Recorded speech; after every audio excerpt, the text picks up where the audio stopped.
I just wonder what Daniel Jacob Radcliffe is going to miss most about Harry James Potter. I think about the actual experience of filming the movies. I think, you know, I'll miss the crew a huge amount. You know, I'm doing The Woman in Black at the moment, and I'm already working with people who've worked on Potter again in a different context. But you know, to be together as that unit for so long was very, very special, and I'll miss that. But also, it's very, you know, it's something. I think the one thing I'd say I took for granted over the 10 years was the fact that I was actually playing an action hero as well. And you get to do stuff when you play an action hero that you just don't get to do in any other line of performance or anything. You know, I got to, at one point, slide down 40-foot free fall down a roof on the 4th film in the dragon sequence. I got to burst out of the water surrounded by a ring of fire on number 6. You know, I got to do some really cool stuff. And I probably won't get to do stuff like that so much anymore. If you moved to Glasgow, you could probably do that most weekends. So that'd be fun. Right? Yes. I would be foolish to agree with you. that notion too that school's out now forever, and you're going to become somewhat a muggle once more. And I don't know whether, like the Beatles, when they wrapped it up with the Abbey Road, they sort of said, "Boy, you're going to carry that weight a long time," knowing that they'll be a Beatle for the rest of their life. I guess the part of you knows that, you know, you've done other work, you'll do other work, your life will move on. But for some people, there'll be always that sort of, hey, you're the guy who... I know that. I think I'd be very stupid to think that, you know, I would wake up the day after rap and suddenly everyone would totally forget that I played this character for 10 years. You know, there will be some people who will always see me as this character, and I absolutely know that and understand that, and that's fine. You know, as long as those people are not casting directors and filmmakers, then hopefully that won't hold me back too much. That's kind of my attitude towards it.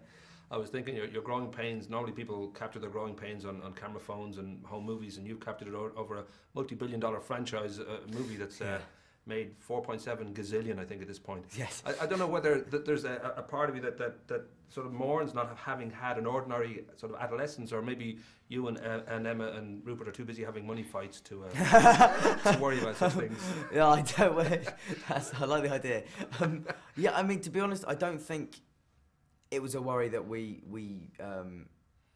particularly, you know, lost our adolescence or anything like that.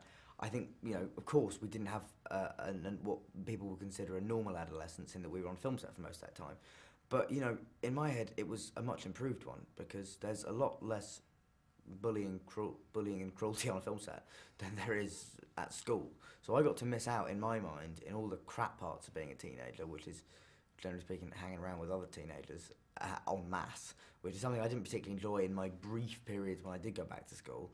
And you know, I actually got to hang around with some really kind of cool people, as well as all the other people my age on set. I got to hang around with people who were much older and could just turn around to me and say, yeah, you know what, the problems you're going through in your teenage life that you at this point think are the biggest thing in the world and you will never forget and you will remember forever, you're going to have forgotten about them in 3 weeks' time. They will no longer be a concern of yours. So I think having people around me who've been through puberty and all that rubbish and were sort of quite balanced about the whole thing was actually a real help. I don't know if I've got time for one more. Was that a one? Yeah, very tiny. George Lucas, he proved very, very painfully that sometimes a franchise is best left alone, when he made those horrible prequels to the original Star Wars trilogy. J.K. Rowling has said on Oprah she's tempted to return to Potter in some way. You joked that maybe in 30 years' time there'll be a remake and you play the teachers. I can say, I hope she certainly won't mind me mentioning this. I got a text from Jo Rowling yesterday saying that something along the lines of, you know, I was so pleased with your performance in this film. As a reward, I promised never to write another book about Harry. So, you know, I'm going to leave it to her. I don't think she will. I'm sure she'll write other books, and they will be fantastic. I doubt very much there'll be a Harry. I think she feels, as I do, that we have, you know, spent a long enough time with these characters, and that, you know, newer pastures are waiting for us all. Rock and roll. Lovely to talk to you again. Thank sir. you very much, Lawrence.